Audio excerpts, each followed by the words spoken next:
Mga kapuso, sa pagsaulog karong bulana sa National Down Syndrome Consciousness Month 2021, atong kakuhaan og inspirasyon ng istorya sa usa ka amahan kinsa gipiling mubiya sa iyang trabaho isip head sa usa ka opisina sa LGU Davao kaniadto aron mahatagan og saktong pag-atiman ang iyang anak nga dunay Down syndrome. Atong makauban si Sir Orly Escarilla. Sir Orly, may buntag og dayon sa At Home with GMA Regional TV. Kamusta na, sir? May buntag, Argil, o may buntag sa mga kapuso sa Mindanao. Maayo bang po, Argil? So far, I'm good. Thank you so much, sir, for making time with us this morning. Ug unang-una, sir, pila na bang edad karon sa imuhang anak? O how young is he? Katong nahibalaan nga doon na siya Down syndrome.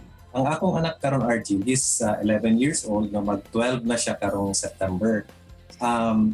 Naibala man dayon namo na he has Down syndrome, no, katong pagpanganak sa iya kay gitawag ko sa nurse, no, o gipakita ang akong anak dito sa nursery sa ako. So sa physical attributes pa lang niya, no, mahibala namang gyud, no, na siya Down syndrome, kay ang iyahang dalunggan, no, medyo deformed, iyahang mata medyo singkit na slanting, no, ang iyahang eyes.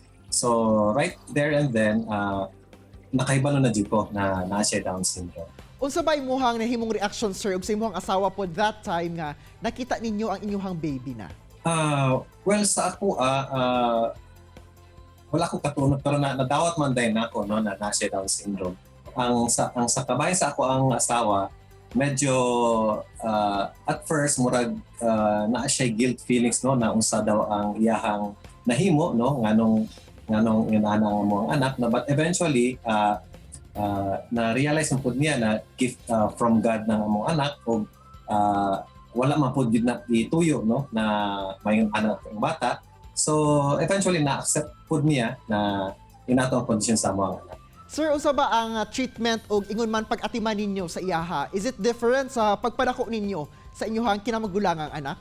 Well, in a way, challenging po siya, no, kay naamagod po na sila yung episodes of kanang tantrums, no, na kung dili nila kuha kung sa ilahang gusto, no, there's a tendency na mo hilak sila, mag-wild sila. Basically, kato ang murag challenging part yun sa ilaha, no, is to how to balance between kanang giving in o kanang dili po mo give in tungod kay dili po tama ang iyang gusto mo itabo. Sir Orly, niagi po ba mo og kining counseling aron nga mag-guide mo sa saktong pagpadako sa inyong anak? Well, fortunately, diri sa Davao na magutay Down Syndrome Association of the Philippines, no, Incorporated. And fortunately po, ang murag nagahedya is my personal friend, no, classmate na ako sa college. So, paggawas pa lang ni Joaquin, no, Joaquin man pangalan sa mo, ni dangot din ko sa iyahan, no, nangay ko advice sa iyahan, nangay ko guidance, kanya naamagod po yung mga short seminars for parents na Down syndrome para po ma-enhance po ang mga skills, no, in managing properly. And aside from that, well, a nurse man po ko by profession, no, so naagihan man po na ako na during my school days, no, so isa lang, nagabasa lang ko balik, no, just to refresh my knowledge. Sir Orly, unsa ba ka-importante ang support group labi na gikan sa ubang family members sa batang dunay Down syndrome? Very important yun, Jill, no, kay lahi magud tong makakuha po mga tips, no, or mga suggestions from parents na ang ilang mga anak dagko na, no, so mas taas din sila nagihan kay sama sa gusto nila ko, although magbasa po sa internet or sa mga journals about Down syndrome, lahi magid po ng actual experiences po do na ilahang nasinati. So isa to sa nakatabang sa amua. Aside from that, katong giiskot na ako ganina na napoy murag mga seminars, no, mga fora, no, regarding children with special needs, unsay dapat buhaton. Dako gini siya og kanang tabang sa amo in terms of guiding us on how to manage our child. Isip na trabaho ka, sir, kaniadto for many years sa government office. Ganong gipili nimo, sir, nga mubiya sa pagpanarbaho o tutukan ang pag-alaga kay Joaquin? Yes, lahi man good, Jill, no, ang either parent gid ang mag-atiman full-time sa anak, kay kaning among anak magud na siya tendency to be manipulative, no, so kung mga nag-atiman sa iya more often than not mo give in na lang gyud sa kung sa iyang gusto. Kay na may tendency mag tantrums, no, pero kung ako magud or iyang mother, medyo mahadlok siya in a sense, no. So amo gyud nang gisgutan sa akong wife, although dugay na ta gyud kaayo to na time na dapat isa sa mga mag full time na magbantay na sa bata. It took us really time to decide, no, and kato 2018 nag-decide na gyud mi na nanggid ko sa